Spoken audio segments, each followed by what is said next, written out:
Hello friends, चलिए देखते हैं नया टॉपिक लॉरेंज फोर्स।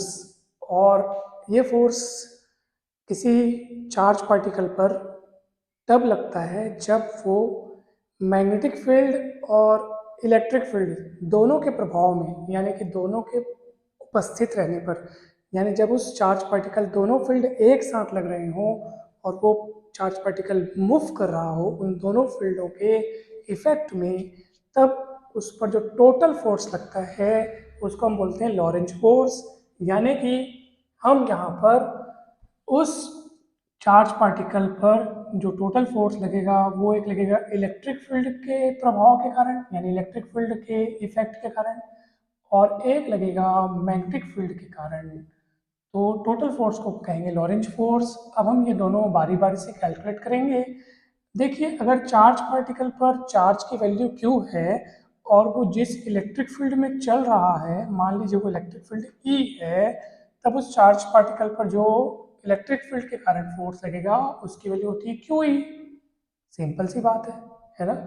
और अगर मान लीजिए चार्ज पार्टिकल उसी समय ना इलेक्ट्रिक फील्ड में मूव करते समय अगर उस पर मैग्नेटिक फील्ड भी लग रहा हो, मान लीजिए मैग्नेटिक फील्ड में उस मैग्नेटिक फील्ड की इंटेंसिटी अगर मान लो B है, और वो जो चार्ज जो मैग्नेटिक फील्ड में चल रहा है उसकी वेलोसिटी अगर V है, तब जो उस पर जो फोर्स लगेगा मैग्नेटिक फील्ड के कारण, तो उसकी वैल्यू होगी F M is equals to Q V B sine theta. अगर हम इसको वेक्टर फॉर्म में लिखें तो हम इसको ऐसे लिखेंगे V क्रॉस P, ठीक है।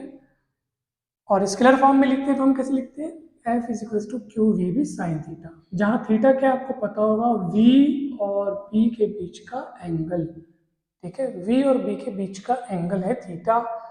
तो आप सब यहाँ पे अच्छे से देख पा रहे होंगे कि इलेक्ट्रिक फील्ड के कारण उस चार्ज पार्टिकल पर जो फोर्स लगता है वो उसकी वेलोसिटी पर डिपेंड नहीं करता है, जबकि मैग्नेटिक फील्ड के कारण किसी चार्ज पार्टिकल पर जब कोई फोर्स लगता है तो वो उसकी वेलोसिटी पर डिपेंड करता है, क्योंकि इसके फॉर्मूले में, इलेक्ट्रिक फील्ड वाले फोर्स के फॉर्मूले में ना वेलोसिटी का नामो निशान नहीं है, यहाँ वेलोसिटी का नामो निशान है, यानी ये वाला फोर्स वेलोसिटी पर डिपेंड करता है। चलिए, अब हम इन दोनों की वैल्यू को इक्वेशन नंबर 1 में रख देंगे। तो इक्वेशन 1 में जब रखेंगे तो एफ इक्वल होगा, कितना होगा सर?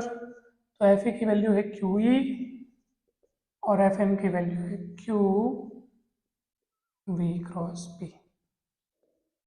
तो क्यू क्यू बाहर निकलेगा और अंदर होगा E plus V cross P, ठीक है। तो इस तरीके से आपका ये आंसर आ गया कि टोटल फोर्स की वैल्यू हो गई Q E plus Q V cross P. Q Q common निकलेगा, जिसमें से अंदर जो बच गया वो हम लिख दिए। यही है total Lorentz force. Total Lorentz force जिसमें से पहला हिस्सा है उस चार्ज पार्टिकल पर इलेक्ट्रिक फील्ड के कारण लगने वाला फोर्स, और दूसरा है मैग्नेटिक फील्ड के कारण लगने वाला फोर्स, जिसको मैग्नेटिक लॉरेंज फोर्स भी कहते हैं। ये मैग्नेटिक लॉरेंज फोर्स है और एक टोटल लॉरेंज फोर्स है। तो ये टॉपिक समाप्त होता है। बहुत सरल सा था, छोटा सा था, आप सभी को समझ में आया होगा। Thank you so much.